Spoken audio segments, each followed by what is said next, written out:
우리의 인생은 예수님을 믿기 전과 믿고 난 이후의 삶의 방향, 삶의 목적, 그 모든 것들이 달라집니다. 이전에 우리의 삶의 방향과 목적이 있었다면 그것은 내 자신이죠. 내 삶의 유익을 위해서, 어떤 성공을 위해서, 조금 범위를 넓히면은 우리 가족의 행복을 위해서, 그게 우리의 삶의 목적이었다면 예수님을 믿고 난 이후에는 내 삶의 주인공이 나 자신이 아니다는 것을 깨닫게 됩니다. 왜냐하면 내 인생에서 예수님을 빼버리면은 결국에는 아무것도 남은 게 없거든요. 아니, 오히려 더 허망한 죽음, 비참한 죽음이 우리에게 기다리고 있기 때문에 예수님의 은혜가 없다면, 하나님의 은혜가 없다면은 결국에는 우리는 그 은혜가 우리 되게 만드는 거죠. 그리고 우리의 인생의 목적이 이제는 나 자신에서, 우리의 가정에서 하나님을 위한 삶으로 나아가게 되는 것입니다. 에베소서 2장에서 그런 우리의 예수 믿기 전의 상태가 어땠는지 이야기를 했었는데요. 우리는 본래 허물과 죄로 죽었던 존재이고 불순종의 아들이었고 본질상 진노의 자녀였습니다. 우리의 신분이 어땠냐면 2장 12절에 그때 너희는 그리스도 밖에 있었고 이스라엘 나라 밖의 사람이라 약속의 언약들에 대하여는 외인이요 세상에서 소망이 없고 하나님도 없는 자였다. 이렇게 정말 비참한 존재였죠. 그런데 우리를 살리신 거죠.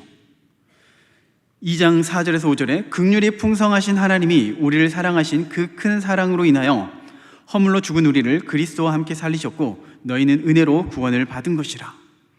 그 은혜로, 하나님의 은혜로 우리는 새로운 신분이 되었습니다. 2장 19절입니다. 그러므로 이제부터 너희는 외인도 아니요 나그네도 아니요 오직 성도들과 동일한 시민이요 하나님의 권속이라. 자, 이렇게 우리의 신분의 변화가 이루어졌습니다. 그러니 마땅히 이에 합당한 삶을 살라고 바울은 권면하는 겁니다.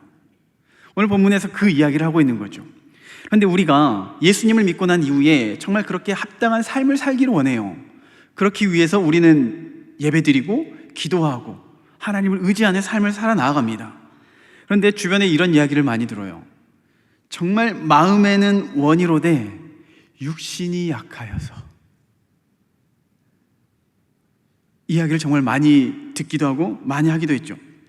예수님께서 제자들에게 시험에 들지 않도록 깨어 기도하라 말씀하시면서 제자들을 책망하시면서 이 말씀을 하세요. 마음은 원이로되 육신이 약하도다. 우리가 이 말을 우리의 스스로 변명의 도구로 사용하거든요.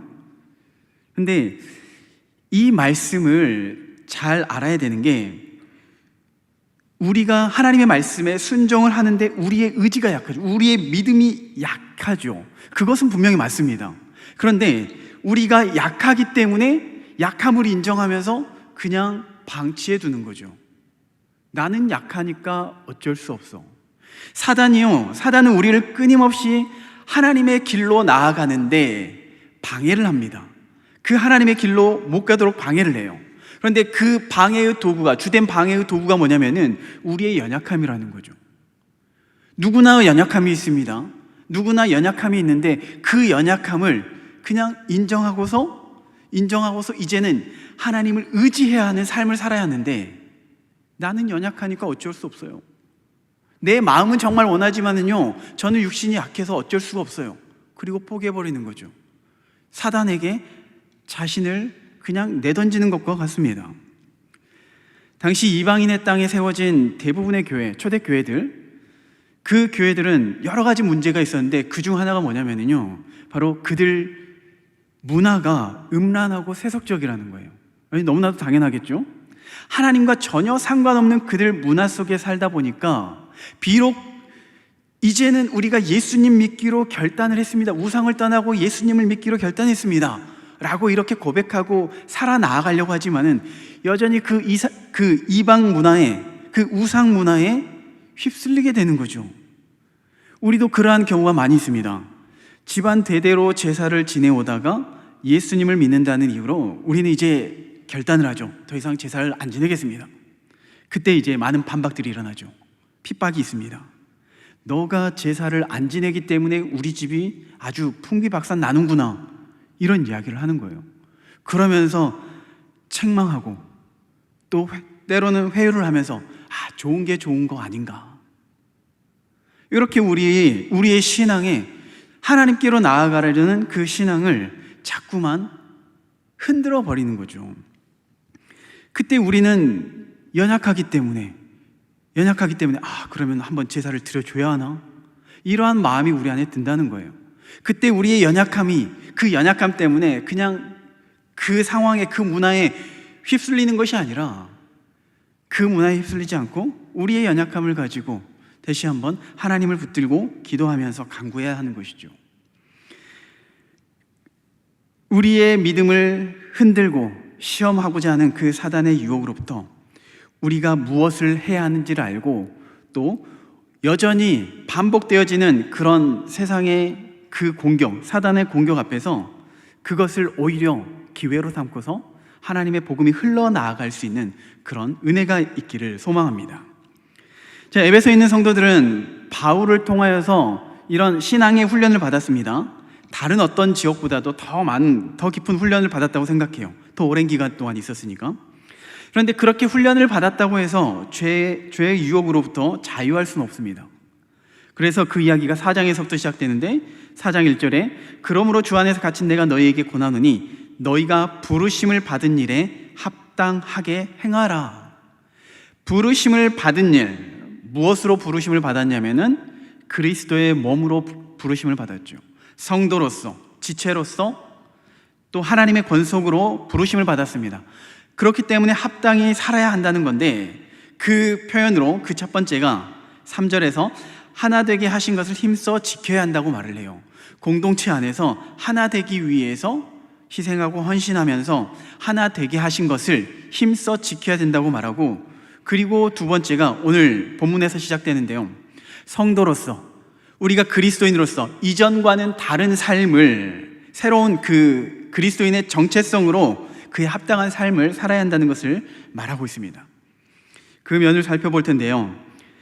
바울은 다시 이방인들에게 다시금 그 과거에 우리가 어떠한 존재였는지를 먼저 상기시켜 줍니다. 17절에서부터 19절에 어떤 삶을 살아왔었는지를 이야기하는데, 먼저 17절에 보면은 그러므로 내가 이것을 말하며 주 안에서 증언하노니 이제부터 너희는 이방인이 그 마음에 허망한 것으로 행함같이 행하지 말아라. 이방인이 허망한 것으로 행한 것처럼 행하지 말아라. 그러면 이전에는 허망한 것을 행했다는 거죠. 이 허망하다는 것은 공허하다는 겁니다. 헛되다는 것이에요. 우리가 어떠한 모습에서 그러한 허망한 삶을 살았었냐면요, 재물을 쫓는 그러한 삶을 살았었던 거죠. 시편 39편 6절에 진실로 각 사람은 그림자같이 다니고 헛된 일로 소란하며 재물을 쌓으나 누가 거둘는지 알지 못하나이다. 재물을 쫓는 인생을 살았어요. 왜냐하면 그 재물이 내 인생을 행복하게 해줄 거라 믿었기 때문인 거죠. 그런데 이 시편 기자가 말하죠. 그 재물을 많이 쌓았는데 그걸 누가 거두는가? 그 재물을 누가 쓸 것인가? 이게 허망하다는 겁니다. 부자와 거지 나사로에서 그 예화에서도, 그 부자의 예화에서도 부자가 곳간에 쌓을 곳이 없을 정도로, 없을 만큼 가득 채워둡니다. 그런데 그렇게 가득 채워두면서 내가 이제 마음껏 놀아야지, 이런 생각을 가지고 있는데 하나님께서 오늘 그 생명을 취하시면은 그가 쌓아놨던 그 모든 것이 누구의 것이 되냐 이거예요. 얼마나 허망한 겁니까? 마치 내가 손에 쥔 것 같지만은 하나님께서 허락하시지 않는다면은 헛된 인생이 된다는 거죠. 허망한 인생이 된다는 겁니다. 그리고 사람의 인생도 허망한데요. 시편 144편 4절입니다. 사람은 헛것 같고 그의 날은 지나가는 그림자 같으니이다. 예수님을 믿지 않는 사람들의 특징 중에 하나가 뭐냐면요, 마치 이 땅을 살아가면서 이 땅에서 영원토록 살아갈 것처럼 살아갑니다. 물론 안 죽는다는 의미가 아니고 죽음이 나하고는 멀리 떨어져 있다라고 생각해요. 그래서 죽음을 준비하지 않아요. 죽음 이후의 삶을 준비하지 않습니다. 이사야 40장 6절 7절에 말하는 자의 소리에 이르되 외치라, 대답하되 내가 무엇이라 외치리이까 하니 이르되 모든 육체는 풀이요 그의 모든 아름다움은 들의 꽃과 같으니 풀은 마르고 꽃이 시들면 여호와의 기운이 그 위에 불미라. 이 백성은 실로 풀이로다. 아무리 이 땅에서 많은 것을 얻고 부를 얻고 명예를 얻고 또 친구를 얻는다 할지라도 결국에는 우리는 잠깐 이 땅에 머물다가 사라지는 존재입니다. 우리 안에서 하나님의 은혜를 빼면은요, 그 모든 것이 허무하고 헛될 뿐인 거죠. 그래서 전도서 1장 2절에서 전도자가 이르되 헛되고 헛되며 헛되고 헛되니 모든 것이 헛되도다. 이러한 헛된 삶을 살았다는 겁니다. 이러한 헛된 것을 추구하며 살았던 것이 바로 우리의 존재라는 거죠. 그리고 그 허망함의 실체에 대해서 18절에 이야기를 하는데요, 그들의 총명이 어두워지고 그들 가운데 있는 무지함과 그들의 마음이 굳어짐으로 말미암아 하나님의 생명에서 떠나 있도다. 총명이 어두워지고 무지함과 마음이 굳어져서 그 결과로 하나님의 생명에서 떠났다, 이렇게 이야기를 해요. 로마서 1장 21절에서 보면 이렇게 표현하면 돼요. 하나님을 알되 하나님을 영화롭게 아니하며 감사하지도 아니하고 오히려 그 생각이 허망하여지며 미련한 마음이 어두워졌나니. 자, 불신자들의 마음에는요, 눈앞에 계신 하나님을 바라보면서도 하나님을 하나님으로 깨닫지 못하는 거죠. 예를 들면 바리새인들이 스스로 율법에 대해서 모든 것을 안다고 생각합니다. 하나님에 대해서 너무나도 잘 알고 있는 사람이라고 생각하죠. 스스로 생각하죠. 그런데 그들의 머리에는 무지함으로 가득한 거죠. 오히려 눈앞에 계신 그 하나님을 모욕하고 십자가에 못을 박습니다. 그러면 그들이 정말 몰라서 그랬을까? 그들에게는 어리석음이 있었기 때문에 그렇거든요. 예수님을 통하여서 권세 있는 말씀을 들었습니다. 이전에 듣지 못했던 그 권세 있는 능력의 말씀을 그들이 들었어요. 또 공생의 기간 동안 수많은 기적들을 경험합니다. 어떻게 사람이 그 일을 감당해요? 그런데 그들은 그것에 관심 없어요. 그 기적에 관심 없어요. 그저 율법을 어기고 그리고 내 인기를 빼앗아가는 것에 분노하는 거죠. 심지어 예수님의 부활 사건도 경험했습니다. 그 사건들이 사실은 그 바리새인들이 회심할 수 있는 기회입니다. 그들에게는 기회예요. 변화될 수 있는 기회. 그런데 듣기는 들어도 보기는 보아도 그들의 마음이 굳어져서 깨닫지를 못하는 거죠. 씨 뿌리는 자의 비유를 보면요, 씨가 뿌려질 때 길가에도 씨앗이 뿌려지죠. 길가의 씨앗, 그 하나님의 말씀이 뿌려집니다. 그런데 길가에 뿌려진 씨앗은 그 말씀에 반응할 수가 없어요. 반응하지 못해요. 마음이 굳어있기 때문에요. 오히려 그 말씀을 튕겨져 내버립니다. 마태복음 13장 19절에 아무나 천국 말씀을 듣고 깨닫지 못할 때는 악한 자가 와서 그 마음에 뿌려진 것을 빼앗나니 이는 곧 길가에 뿌려진 자라. 하나님의 말씀이 계속해서 들리지만은 어리석은 마음이 굳어진, 결국에는 그 허망한 인생, 스스로 무엇을 많이 채우려고 합니다. 많이 채우려고 하지만은 결국에는 그것이 자기 발을 붙잡고 허망한 인생 가운데 떨어지게 되는 거죠. 19절에 그들은 감각 없는 자가 되어 자신을 방탕에 방임하여 모든 더러운 것을 욕심으로 행하게 되는 겁니다. 영적으로 죽었으니 감각이 없는 거죠. 감각이 없으니 어디로 가야 할지를 모릅니다. 그리고 무엇으로 내가 채워질 수 있을까? 무엇으로 나를 만족시킬 수 있을까? 이것저것 허망한 것들로 열심히 채웁니다. 우리 주변에 정말 똑똑한 사람들이 많이 있습니다. 우리나라에도 많이 있고 전 세계적으로도 많이 있어요. 정치, 경제, 사회, 문화, 체육, 음악, 말할 것 없이 정말 똑똑한 사람들이 많이 있어요. 우리는 이러한 사람들 지식인이라고 말하죠. 그런데 지식인이라고 말은 하지만 정말 어리석기 그지없습니다. 이 땅에서의 삶이 끝나면은 그 길 끝에 무엇이 있는지를 몰라요. 뭐가 그들을 기다리고 있는지 몰라요. 심판이 있다는 것도 모르고 천국과 지옥이 있다는 것도 모릅니다. 우리 주일학교 애들한테 물어보세요. 우리 주일학교 애들은 알고 있죠. 죽으면 천국이 있고 지옥이 있고, 천국은 예수님만 믿으면 갈 수 있다는 것. 우리 아이들이 다 아는 사실을 소위 지식인이라고 하는 그 사람들이 모르는 거예요. 어리석음이 그들 안에 있기 때문에. 이 예수님만을 믿고 예수님만을 믿으면 구원을 받을 수 있다. 영원한 생명이 보장됩니다. 이것을 우리는 전하죠. 그런데 많은 사람들이 그들의 무지함과 마음이 굳어있기 때문에 그 복음을 거절합니다. 그리고 꾸준히 계속해서 헛된 욕심을 채우며 허망한 인생을 살아가는 거죠. 그랬던 존재였다는 거죠, 우리가. 그런데 문제는요, 우리가 예수 믿기 전에 그러한 상태였습니다. 그런데 여전히 이러한 모습으로 살아가는 성도가 있다는 겁니다. 지금 바울은요, 믿지 않는 사람들에게 앞으로 예수 믿고 성도가 되면은 이렇게 합당하게 살아야 한다라고 말하는 게 아니에요. 예수 믿지 않는 자에게 그러한 것들을 버려야 된다, 과거의 것들을 버려야 된다라고 말하지 않고 믿는 성도에게 말하고 있어요. 성도에게, 그리스도 안에서 한 지체가 되고 권속이 된 성도에게 말하고 있는 겁니다. 우리의 신앙생활을 객관적으로 볼 수 있다면요,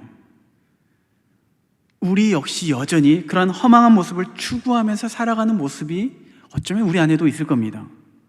여전히 시기하고자 하는 모습이 있고 미워하고 교만하고자 하는 모습이 있다는 거죠. 한 번은 예수님께 청탁이 들어왔습니다. 요한과 야고보의 어머니인 살로메가 예수님께 와서 하나는 우편에 하나는 좌편에 앉게 해달라는 거죠. 한마디로 다른 제자들보다 높은 자리에 앉혀달라는 거죠. 이 이야기를 들은 다른 제자들이 어땠을까요? 분노합니다. 왜 분노했을까요? 요한과 야고보는 치사하게 엄마 찬스를 쓴 거예요. 분노하죠. 나도 예수님한테 잘 보일 수 있는데, 더 높은 자리를 원하는데, 우리 마음이 그렇다는 거예요. 예수님과 지금 함께하고 예수님과 동행하면서 예수님의 그 많은 기적들을 바라보지만은 여전히 우리 안에는 그런 허망한 것들로 채우고자 하는 마음들이 있다는 거죠. 우리는 예수님을 믿었기 때문에 우리의 삶이 한순간 변화되는 것은 아닙니다. 예수 믿고 교회 다니기 시작해서 내 인생이 갑자기 변화되진 않아요. 그리고 오랫동안 내가 신앙생활을 했다고, 오랫동안 교회를 다녔다고 해서 내 삶이 완벽하게 변화되어지지 않습니다. 물론 점차 변화되고 있는 과정 가운데 있습니다. 우리는 성화의 과정 가운데 있지만은 완벽하게 하나님께서 원하시는 그러한 거룩한 삶으로 살아갈 수가 없는 존재라는 거예요. 여전히 내 안에 죄성이 가득하다는 거예요. 그래서 22절에 너희는 유혹의 욕심을 따라 썩어져가는 구습을 따르는 옛사람을 벗어버려라 라고 말을 하는 거죠. 옛사람을 벗어버리고 새 사람을 입으라 라고 말하는 겁니다. 자, 이 표현이 재밌는 게 옛사람을 벗고 새 사람을 입으라는 거죠. 마치 우리 신앙생활을 옷 입는 것에 표현하고 있습니다. 옷은 우리가 매일 벗고 입고 합니다. 마치 우리는 예수님을 믿고 난 이후에 끊임없이 옛 사람을 벗어야 한다고 이야기를 해요. 끊임없이 벗어야 한다고 이야기를 해요. 매일 벗어야 한다는 거예요. 누구도 예수님을 믿고 완벽해진 사람이 없기 때문에 끊임없이 옛 사람을 벗어야 되는데, 그 옛 사람의 특징에 대해서 22절 하반절에 보니까 그 앞에 보니까 유혹의 욕심을 따라 썩어져 가는 구습이라고 이야기를 합니다. 썩어져 가는 구습. 그 옛날의 그 행태가 썩어져 가는 구습이라는데, 이게 점점 더 나빠진다라는 의미가 아니라요, 이미 옛사람은 그 자체로 죽었다는 거예요. 이미 허물과 죄로 죽었다는 겁니다. 그래서 더 이상 나빠질래야 나빠질 수 없고 그 자체가 썩어진 상태인데, 그 썩어진 상태가 썩었다는 것을 깨닫지 못하고 계속해서 그쪽으로만 나아가려고 해요. 왜냐하면은 그게 우리에게는 편하기 때문에요. 달콤하기 때문에요. 오랫동안 입고 있었으니 익숙하기 때문에 그래요. 그 알코올 중독자의 이야기를 들어보면은 한번 알코올 중독이 되면은요, 정말 쉽게 헤어나오지를 못합니다. 그로 인해서 집도 가족도 난리가 나는 거죠. 아무리 집안이 힘들고 자녀들이 애걸복걸해도요, 그 중독으로부터 벗어날 수 없는 게 바로 그러한 모습인 거예요. 도박에 빠진 사람도 뭐 두말할 것 없죠. 집문서까지 들고서 집에서 쫓겨나더라도 그들을 구제하기 위해서 얼마의 물질을 도와주면은 그 돈을 가지고 또다시 도박장으로 들어가는 게 도박 중독에 빠진 사람인 거죠. 옛사람을 벗어내는 게 이처럼 어렵다는 표현입니다. 우리가 옛사람을 벗어야 한다는 것을 알지만은 그 벗어내기가 너무나도 힘든다는 거예요. 그러면 그 옛사람을 도대체 우리가 어떻게 벗어내야 합니까? 어떻게 벗어낼 수 있습니까? 바로 그 이야기를 20절에서 21절 그 두 구절에서 이야기를 하는데요. 오직 너희는 그리스도를 그같이 배우지 아니하였느니라. 진리가 예수 안에 있는 것 같이 너희가 참으로 그에게서 듣고 또한 그 안에서 가르침을 받았다는 거죠. 예수 그리스도 안에서 그의 가르침을 통하여서, 그의 말씀을 통하여서 우리가 변화될 수가 있었다는 겁니다. 변화된다는 거죠. 말씀을 통하여서 새로운 사람이 된다는 겁니다. 제가 제자 훈련을 할 때마다, 시작할 때마다, 오리엔테이션 할 때 항상 하는 말이 있습니다. 누구누구 집사님 정말 올 한 해 기대가 됩니다. 그냥 립 서비스가 아니에요. 기대가 돼요. 왜냐하면은 말씀으로 훈련 받다 보니까요, 그 말씀이 그들의 삶을 변화시키는 것을 눈으로 보게 되거든요. 그런 모습을 보게 돼요. 제자 훈련 초기 시작할 때와 끝날 때의 모습을 보면은 얼굴 표정이 달라져 있습니다. 그리고 많은 수료생들이 그렇게 고백을 하잖아요. 제자 훈련 받기 정말 잘했어요. 이걸 안 했으면은 어떻게 했을까? 어떻게 살았을까? 그리고 그동안 오랫동안 신앙생활 해왔지만은, 심지어 모태 신앙으로 교회를 다녔지만은 그냥 형식적으로 습관적으로 교회만 다녔지 어떠한 기쁨도 감흥도 없었던 내 삶이었는데, 말씀을 통해서 훈련받으니까, 제자 훈련을 받게 되니까 변화된다는 것을 고백해요. 하나님의 말씀을 통해서 우리의 옛사람을 벗어버리고 우리는 새 사람을 입을 수가 있는 겁니다. 물론 그 과정이 힘들어요. 왜냐하면은 이전까지 입어보지 않았던 옷을 입기 때문에 그렇거든요. 입어보지 않은 옷을 입으면 새 옷이나 마찬가지잖아요. 한 번도 입어본 적이 없기 때문에 거추장스럽고요, 왠지 부담스럽고 걸리적거립니다. 마치 우리의 처음 신앙생활이 그러한 것 같아요. 뭐 모태신앙이라면 어렸을 때부터 그냥 그 교회 생활이 자연스럽지만요, 언젠가 회심하여서 예수님을 만나고서 이제 신앙생활 해야겠다라고 결단을 했는데, 그래서 주일 오전 예배를 드립니다. 그런데 주일 오전 예배를 드리고 나면은 교회에서 뭐라고 하나요? 자, 5월 12일부터 새가족 교육이 있으니 새가족 교육 안 받으신 분은 꼭 받으시기 바랍니다. 새가족 교육 받으라고 해요. 새가족 교육 끝날 때쯤에는 행복한 만남이 기다리고 있습니다. 구역 예배도 드려야 돼요. 예배를 알고 보니까 오전 예배만 있는 게 아니라 저녁 예배도 있어요. 수요일에도 있네요. 새벽에는 매일 기도하라고 그러네요. 끊임없이 이렇게 요구해요. 그 모습이, 그때 그 모습을 생각해 보면은 어색하죠. 물론 하나님의 은혜 안에 있어서 그 모든 것이 정말 감사했지만은, 정말 어쩔 수 없이 처음 이 신앙생활에 발을 내딛었다면은 그 한 걸음 한 걸음 떼기가 정말 거추장스럽다는 겁니다. 그 힘들어요. 그런데 이러한 훈련의 과정 가운데, 그 어색하고 불편한 과정 속에서 하나님의 말씀에 노출되고 그 말씀이 내 심령 가운데 깨달아지니까, 예수님의 그 은혜가 얼마나 큰지 깨닫게 되죠. 예수님의 은혜가 깨닫게 되고 내가 얼마나 비참한 존재였는지 알게 됩니다. 그런 죄악 중에 있던 나를 건져주시기 위해서 십자가에서 죽으셨구나. 그 은혜가 너무나 크고 그게 심령 가운데 깨닫게 되니까 변화가 되어지게 되는 겁니다. 물론 완벽할 수는 없지만은 계속해서 끊임없이 변화가 되어지는 겁니다. 이렇게 말씀으로 훈련되다 보면은, 말씀 안에 거하게 되면요, 우리의 생각이 바뀌게 되고 우리의 심령이 변화가 되는 거예요. 23절에 그래서 오직 너희의 심령이 새롭게 되라고 말을 하는 겁니다. 다시 말해서 마음이 새롭게 되어야 한다는 거예요.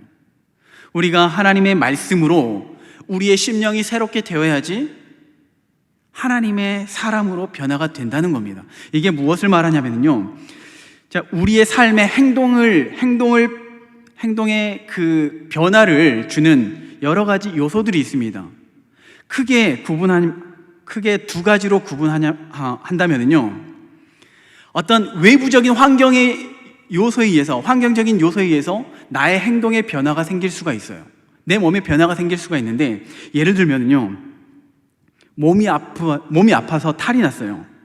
그러면은 몸무게가 줄어들죠. 맹장에 걸리면은, 또 장염에 걸리면은, 또 여러 가지 몸살을 앓게 되면은 다이어트를 시도하지도 않았는데 강제 다이어트가 되죠. 그런 경험 없으신가요? 얼마나 은혜롭습니까? 위로가 되죠. 몸이 아프고 났는데 다이어트가 되니 정말 감사하죠. 그런데 그렇게 외부적인 요인에 의해서 강제적으로 다이어트를 했는데 살이 빠졌는데 그 몸이 유지가 되나요? 물만 마셔도 다시 원위치가 돼요. 물만 마셔도 다시 그냥 원상복구가 돼버려요. 외부적인 환경, 강압적인 그런 어떤 환경의 변화를 통해서 나를 변화시키잖아요. 결국엔 다시 돌아갈 수밖에 없습니다. 잠깐 변화를 느낄 수 있지만은 결국엔 돌아갈 수밖에 없어요. 이 모습이 우리 주일학교 아이들에게서 참 많이 나타나는 게 안타깝습니다. 저도 어렸을 때 이제 모태신앙이었기 때문에 제 주위에 이제 시골 친구들은 다 모태신앙입니다. 전부 다 모태신앙이에요. 그런데 그 모태신앙으로 자란 친구들이, 그 중에 많은 친구들이 교회를 떠났어요. 저도 어렸을 때를 생각해 보니까 제 신앙생활이, 지금 생각해 보면은요, 그 모든 것이 다 은혜였거든요. 그런데 어렸을 때 교회 안 가면은 밥을 안 주고 학교도 안 보내고, 이런 정말 말도 안 되는 일이 어디 있습니까? 막 따질 수도 없어요. 혼나니까, 내만 손해니까. 그리고 심지어 정말 싫어서 그 환경을 벗어나고 싶은데 그럴 수도 없어요. 섬이다 보니까. 정말 그런 적이 있었는데, 친구들과 함께 이제 신앙 때문은 아니었지만은 이 섬을 벗어나보자, 우리 함께 벗어나보자. 어렸을 때, 초등학생 때. 그래서 친구들이 모여서, 몇 명이서 모여가지고 이 섬을 떠나서 좀 육지로 한번 가보자. 육지는 정말 휘황찬란한 그런 신세계가 가득하다라는 그 소식을 듣고서, 그때는 오락실이 있어서, 아무튼 오락실 한번 가보고자 이제 모여가지고 으쌰으쌰 해가지고 돈을 모아가지고 배를 탔습니다. 배를 타려고 버스를 탔습니다. 버스 타러 가는 데까지 배를 타야 되니까. 그런데 배를 타기 전에 어떤 어른에게 붙잡혔습니다. 이미 신고가 들어온 거예요. 친구 중에 한 명이 어디 육지에 나가서 오락실 좀 다녀올게요, 이렇게 정직하게 이야기를 해가지고 결국에는 붙잡혀서 혼나고 다시 들어오긴 했는데,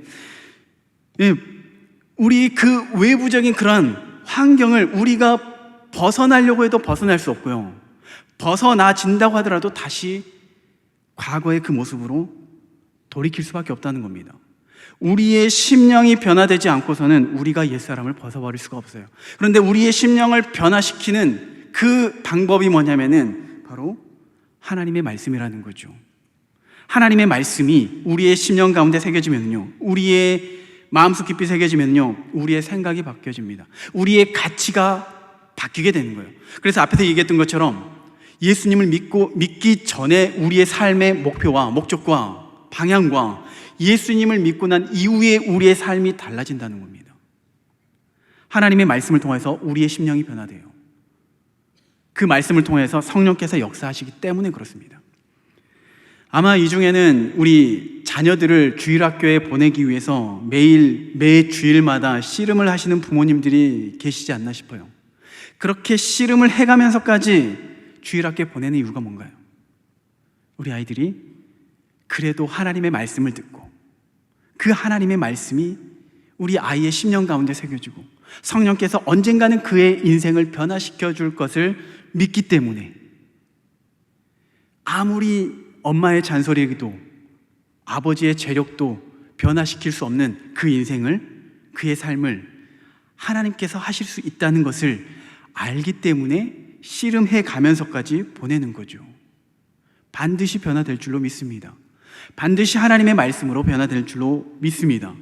그런데 우리의 자녀들만 이렇게 심령의 변화를 위해서 기도할 것이 아니라요, 우리에게도 적용을 해야 된다는 거죠.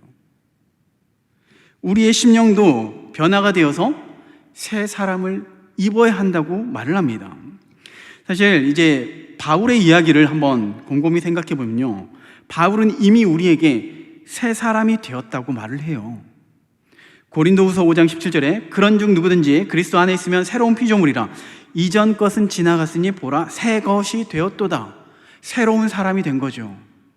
새 옷을 이미 입었다는 거죠.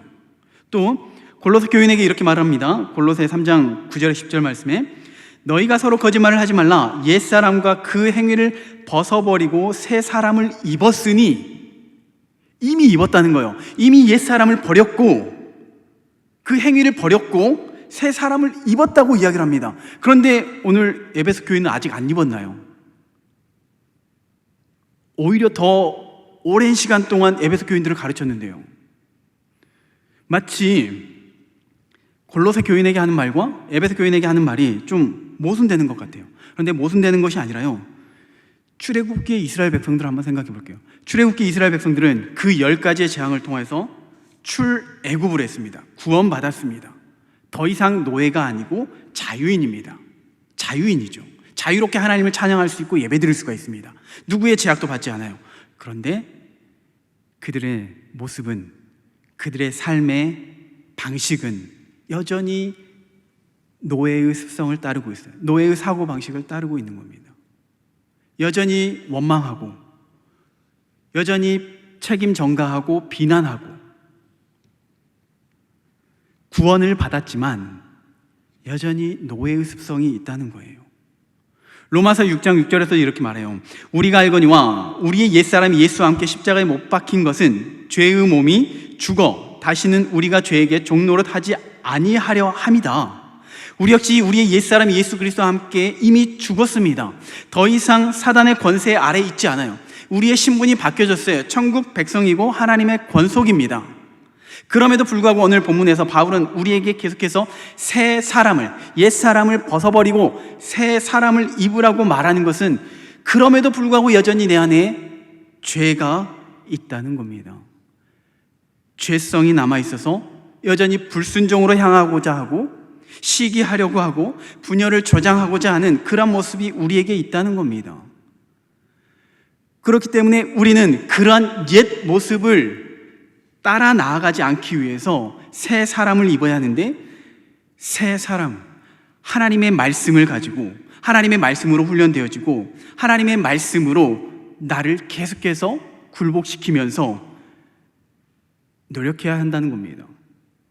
우리의 삶 가운데요, 우리의 인생 가운데 우리는 지옥 갈까 걱정하는 사람 이 중에는 아무도 없을 겁니다. 왜냐하면 우리는 구원받았기 때문에요. 분명히 우리는 구원받았습니다. 그런데 여전히 내 삶에는 종종 나타나는 그런 죄의 속성들이 끊임없이 우리를 괴롭혀요. 그리고 그게 나만 괴롭히는 것이 아니라, 나를 괴롭히는 것으로 끝나는 것이 아니라 내 옆에 있는 지체들을 괴롭혀요. 내 가정을 괴롭힙니다. 공동체를 무너뜨리려고 하는 겁니다. 하나님께 영광을 돌려야 되는 나의 거룩한 삶이 오히려 하나님의 영광을 가리고 있는 그런 모습이 되는 거죠. 오늘 우리의 삶이 다시 한번 우리의 심령이 새롭게 변화되고 날마다 새 사람의 옷을 입고 힘써 나아갈 수 있기를 소망합니다. 힘써 말씀 위에 서기 위해서 노력하고 그 말씀에 순종하기 위해서 다시 한번 몸부림칠 수 있는 저와 여러분이 될 수 있기를 소망합니다. 그래서 이러한 우리의 노력을 통하여서, 또한 그러한 말씀의 은혜를 통하여서, 하나님의 능력을 통하여서 우리는 계속해서 새 사람의 옷을 입고 하나님의 사람으로 더욱더 성숙하고 성장하게 될 줄로 믿습니다.